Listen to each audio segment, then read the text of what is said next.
il y a des situations qui se sont produites vraiment malheureuses. Nous avons connu des moments où, des situations, tant pour moi, où les militants, certains militants zélés du PCRN ont arrêté les militants et sympathisants du MRC lors des marches pacifiques du 22 septembre 2020 pour les remettre entre les mains des forces de maintien de l'ordre.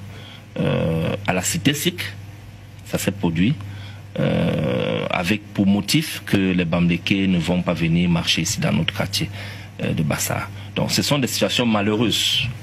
Et ce sont des militants bien identifiés du PCRN qui ont posé cette date. Donc je ne voudrais pas qu'on entre dans ce genre de choses aujourd'hui.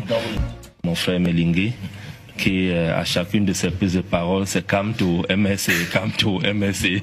Non, je ne veux pas entrer dans ça. Kaba Libi est d'abord, en tant que président de parti politique, c'est un honorable, c'est un député de la nation et c'est mon frère, pour qui j'ai beaucoup de respect. Je n'entrerai jamais dans ces joutes verbales. Mais lui-même il sait, M. Melingue sait qu'il y a des situations qui se sont produites vraiment malheureuses. Nous avons connu des moments où, des situations, tant pour moi, où les militants, certains militants zélés du PCRN ont arrêté les militants et sympathisants du MRC lors des marches pacifiques du 22 septembre 2020 pour les remettre entre les mains des forces de maintien de l'ordre. À la cité SIC, ça s'est produit, avec pour motif que les Bamlékés ne vont pas venir marcher ici dans notre quartier de Bassar. Donc ce sont des situations malheureuses. Et ce sont des militants bien identifiés du PCRN qui ont posé cette date. Donc je ne voudrais pas qu'on entre dans ce genre de choses aujourd'hui. Ce qui est important, non, mais il fallait préciser cela. Non, okay? Pas fondé, donc, ce que je veux dire, c'est que moi, je suis souvent mal à l'aise sur un plateau lorsque, au lieu qu'on essaye de faire front commun pour combattre l'ordre de 82 qui nous a privés de tout, qui fait souffrir les Camerounais. Le Cameroun souffre énormément. Et donc, lorsque nous sommes sur un plateau de télévision, en tant qu'opposition, honnêtement, on n'a pas à se tirer dessus. On a un seul adversaire politique, pas ennemi. Parce que ce sont des paroles qui font que la situation s'exacerbe. Le RDPC est notre adversaire politique. Nous avons un combat idéologique. Parce que le combat politique est tout d'abord et avant tout idéologique. Il n'est pas un combat physique, un combat de parole, de haine, de méchanceté. Non, il est idéologique. Et je suis d'accord avec professeur Koyok lorsqu'elle dit qu'effectivement les partis politiques n'ont pas d'idéologie. Mais en même temps, elle se tire une balle dans le pied parce que lorsqu'elle le dit, ça veut dire que le MINAT ne fait pas son travail. On ne peut pas légaliser un parti politique qui n'a pas d'idéologie dans ses statuts. Il faudrait que ce parti politique soit capable de démontrer clairement son idéologie avant qu'il ne soit légalisé. Donc pour le cas du MRC, notre idéologie politique, c'est le social-libéralisme. Nous sommes assimilés au parti de gauche en France. Okay? Et tout le monde sait ce que c'est que le social-libéralisme. Donc, et nous avons un projet de société qui est clairement défini sur 5 piliers que tout le monde connaît aujourd'hui. Et Maurice Kamto a un programme de gouvernance. Je pense que je parie que c'est l'apanage de la plupart des partis politiques aujourd'hui. Donc on n'en est pas à ce niveau. Le RDPC n'est pas devenu un grand parti du jour au lendemain. Il faut rappeler l'historique que c'est un parti politique qui a hérité de la fondation posée par l'UNC, qui pendant des décennies a été imposé aux Camerounais comme parti unique.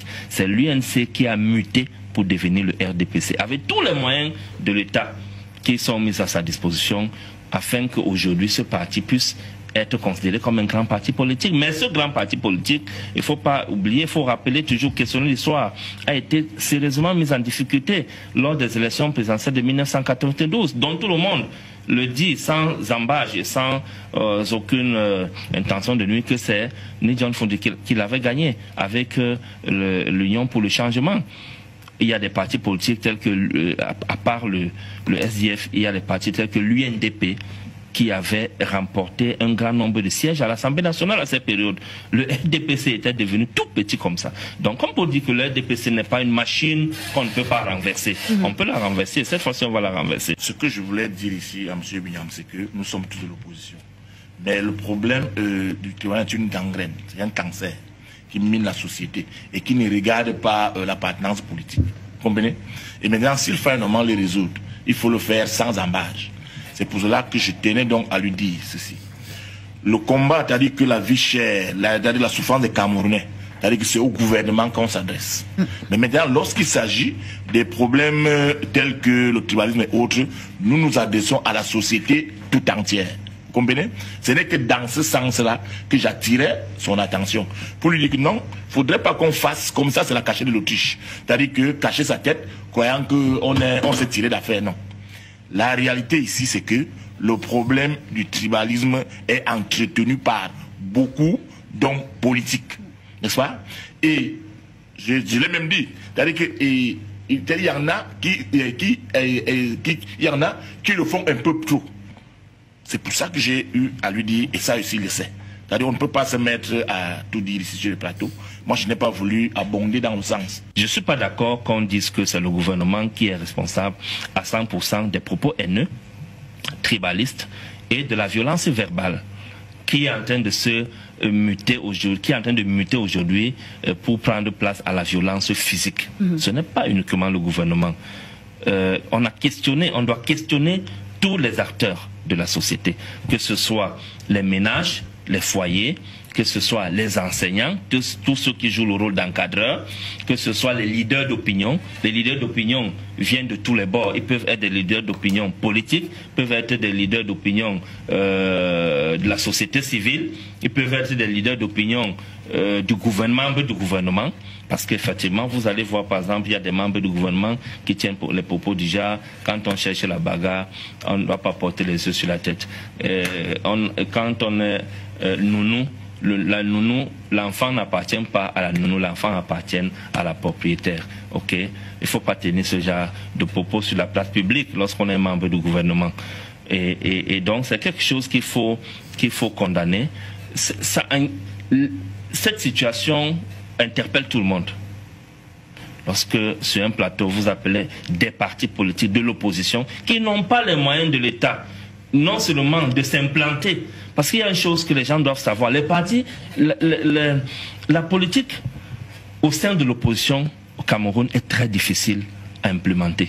Alors, il y a une mutation de ce matin, hein, Bernard Owona, qui nous fait comprendre que votre ami et grand frère Anissé Kani dit qu'il va tout dire devant le Conseil constitutionnel. C'est un chantage à peine voilé? Non, ce n'est pas un chantage. Anissé Kani a tous les éléments, toutes les informations sur les manœuvres qui ont précédé la publication de la liste des 13 dossiers retenus. Anissé Kani est bien introduit. C'est le parti qui a investi Maurice Kamto à cette élection. Sauf que, parallèlement, notre candidat aussi a été investi par ce même parti. Et c'est là où... Dieudonné Yebga. Dieudonné Yebga. On dit que c'est Dieudonné Yebga de la malédiction. Non, il n'est pas Dieudonné Yebga de la malédiction, c'est Dieudonné Yebga de l'opportunisme. Dieudonné Yebga habite depuis quelques jours à Yaoundé dans un somptueux hôtel, dans une suite présidentielle qui coûte 800 000 francs le mois. Ben là, vous avez des infos. Hein. Il est véhiculé, gardé, entretenu. Il a le choix de choisir chaque soir avec qui il passe la nuit dans cette suite présidentielle. Monsieur Yebga est aux petits soins de la République. Et c'est ça aussi la démocratie. Ah bon? Ah, tout à fait. Non, ça c'est la démocratie. Ça c'est la démocratie, la pluralité dans les choix. Les gens vont et viennent, chacun fait son choix. Je dis que c'est de l'opportunisme. Incroyable. Oui, le gars était dans son village. Là-bas, il n'y a même pas de courant. Il n'y a pas de courant, il était dans son village. On lui a passé un coup de fil. Il faut venir. Et il est venu. Il est venu, on dit, va voir le gouverneur d'eux. Il a vu le gouverneur. On a pris les dispositions pour qu'il vienne comme un futur président. Donc, il habite une suite présidentielle dans un grand hôtel de la ville de Yaoundé. Pierre Blériot, Niamek, mutation de ce matin nous fait donc comprendre que Anissé Kane est très énervé et il dit qu'il va tout dire à Clément Atangana, le président du Conseil constitutionnel. Est-ce que les révélations d'Anissé Kane devant le Conseil peuvent faire bouger les lignes? Ici, les Bassa disent, ça veut dire quoi? C'est-à-dire, ici, laisse que je t'appelle par le nom par lequel les sorciers tentent de te manger. C'est-à-dire que quand on dit qu'on n'appelle pas ton nom, on ajoute cette formule. Il est très dangereux d'aller dénoncer un brigand chez le chef. Incroyable. Parce que toi, tu dis, tu ne sais pas que le type même est dans la monnaie. Tu parles. Il te guette. Il te guette. J'étais dans un établissement où les enseignants s'étaient organisés pour harceler les jeunes filles. À un très haut niveau de l'organisation administrative, mis à part le proviseur, le reste de l'établissement, 3 censeurs dirigeaient l'affaire. Chaque fois donc qu'un professeur venait, aucune fille allait se plaindre, l'un de ces censeurs qui était très vicieux te disait, je vais résoudre le problème de ce professeur. Et pour le résoudre, il te disait que toi-même, donne-lui d'abord. Ah bon? Donc, en fait, tu aggravais ta situation. Vous voyez, Bernard, on a parlé de Dieudonné Yebga. Je vais dire à certains de ma communauté qui veulent associer ce genre d'individu à la logique de notre communauté, qu'il faut éviter ce genre de choses. Vous le chassez la communauté? Non, ce n'est pas ce que je dis. C'est-à-dire que je ne veux plus qu'un Bassa m'écrive pour dire que non, non. Je ne veux même pas qu'on tribalise. Je ne sais pas pourquoi on veut tribaliser. Non. Tous les villages ont leur fou. Non, est-ce que Yebga est un fou? Je dis tous les villages. C'est un bombor, hein? Oui, je dis que c'est un bombor. Tous les villages ont leur fou. Non, vous parlez quand même en bombor. Oh, c'est une métaphore. Tu vois son village? Je dis tous les villages ont leur fou. Pardonnez-nous si notre fou est venu nu devant vous. Nous vous demandons pardon. Mais ne faites pas comme si dans vos villages, il n'y a pas de fous. Merci, Blériot. Le nôtre, oui, je m'en fous de lui. Il me suit, je m'en fous de lui. Je vous dis que c'est un bonbon. Ici, oui. Il y a un bonbon qui m'avait menacé. Hein. Un faux dans le jar-ci. On s'est donné rendez-vous. Ah bon? J'attends toujours. Merci. J'attends toujours. Donc, ce genre de fou, bon, je sais pas. Et puis, ne l'associez pas à la noblesse du nom Bassa. Faut pas associer. C'est ce que j'essaie de dire au Bassa depuis longtemps. Ce qui nous a distingués et qui devrait nous distinguer, c'est cette qualité de rectitude. Il y a parmi nous donc des gens qui se sont écartés, oui, mais le Bassa originel ne fait pas dans ce genre de choses. Donc le fou là, qui a fui le village et qui est dans une... Vous avez dit, il est quoi? Une suite présidentielle, selon Bernard Orona. Oui, c'est vérifiable. Il est dans un mouroir. Pas seulement citer le nom de non, je laisse, c'est un mouroir. Vous savez, il y a des gens, même si vous les lavez, quand vous regardez même le type, même si vous le lavez... Et si c'était aussi cela, la politique? Non, vous dites souvent ici que la politique n'est pas le voir bébé. Non, regardez bien le type là. Moi je le regarde, je le vois. C'est un bel homme. Vous allez voir un sorcier. Un bon sorcier, oui, mais c'est clair. Mais il n'y a que les sorciers pour reconnaître les sorciers. La politique est une affaire de sorciers. Merci Blériot. On passe la parole à Fabien Assigana, qui est un vieux de la vieille. Alors Fabien, votre ancien président a été écarté par Elecam. Je vais parler de M. Kamto, qui est allé à cette élection, ou alors qui voulait aller à cette élection, sous la bannière du Manidem, d'Anissé Kane. Et Anissé Kane dit qu'il va tout dire au Conseil constitutionnel. Est-ce qu'il faut soupçonner qu'il y a eu un certain nombre de tripatouillages? Moi, je suis d'abord gêné parce que quand j'entends ces histoires de l'argent qui passe de tous les côtés... Ça vaut... ne dit pas comment ça s'est passé. Non, et Kane moi, j'ai dit... Vous soupçonnez que Kane n'est pas à la caisse? Je ne soupçonnais rien. J'ai dit qu'il n'a rien dit. Il pouvait faire ça pour rien. Il n'a rien dit. Donc... Donc, et Kane va dire pour les autres, on peut aussi dire pour lui. Je n'en sais rien, mais je dis que moi, c'est pas ça que le peuple camerounais attend. Moi, je suis maintenant le Social Democratic Front du SDF, oui. Et nous sommes sérieux, et nous allons à cette élection pour gagner. C'est de ça qu'il s'agit. Et tout ce qu'on veut maintenant, c'est qu'on nous permette de présenter notre projet. C'est tout. Le reste de ceux qui font là, bon, ça c'est entre eux, et Kane, Yebga, les Bassa, les Sawa, Kamto et tout ça là, je connais Kamto. On a cheminé ensemble. Mais vous le connaissez quand même comme un homme intègre. J'ai des doutes. Ah bon? Je vais être honnête. Comment ça? Je ne veux pas aller plus loin, je dis j'ai des doutes. Et la preuve, j'ai démissionné en fracas. Mais ce n'était pas du fait de son intégrité ou bien de sa non-intégrité. Vous savez, je ne sais pas ce que vous entendez par. Parce que l'intégrité ne suffit pas seulement qu'on n'a pas pris l'argent ou qu'on a pris de l'argent. Parce que si on prend l'argent, il y en a qui gagnent des marchés étant ministre. Donc je ne sais pas quelle est l'intégrité. Mais lui n'est pas dans l'histoire des marchés publics. Mais si. Ah bon? Puisqu'étant ministre, il a gagné un marché. Vous avez les preuves? Lui-même officiellement, il a gagné un marché et il dit que quand il a gagné le marché et dans son propre ministère, avec sa société Brain Trust. Mais ça, c'était avant. Ok, avant, après, la semaine prochaine, il l'a fait. Mais on ne l'a pas écarté de la course pour cela. Pardon? On ne l'a pas écarté de la course pour cela. Mais on n'a pas non plus écarté Yebga pour cela. Vous soutenez Yebga? Non, je ne soutiens pas Yebga. Je dis que tout le monde est dans la sauce. Tout le monde mais vous soutenez quand même Kamto. Pardon? Vous soutenez quand même Kamto. Non, moi ça me gêne qu'on ait procédé, on ait passé par toute cette méthode pour bloquer sa candidature. Moi j'aurais voulu, notre candidature est passée, j'aurais voulu qu'on ait en face Paul Biya, Kamto, pour les taper à plate couture. On les bat, parce qu'on va les battre. Donc Joshua, c'est l'homme de la situation. Au 12 soir, Joshua aussi est président, le troisième président. Vous êtes rassuré, rassurant. 100%. Merci Fabien Merci. Assigana. C'est ce qu'il fallait dire ce matin concernant l'actu presse. Une touche pause s'impose. Le débat est clos. Maurice Kamto est donc candidat à l'élection présidentielle comme il en a annoncé il y a quelques mois, mais pas sous la bannière du MRC. Cela peut faire certains déçus, voilà, les vrais militants du MRC, mais les fans de l'homme, Maurice Kamto, ceux qui l'apprécient, ceux qui sont sympathisants, eux, ils n'ont pas de problème avec ça. Peu importe la bannière sous laquelle Maurice Kamto va se présenter, pour eux, c'est une occasion de changement, d'alternative. Mais franchement, personne n'a vu ça venir. Ça, il faut vraiment le dire. Personne n'a vu venir ce que Maurice Kamto a fait. Il a surpris tout le monde, y compris moi.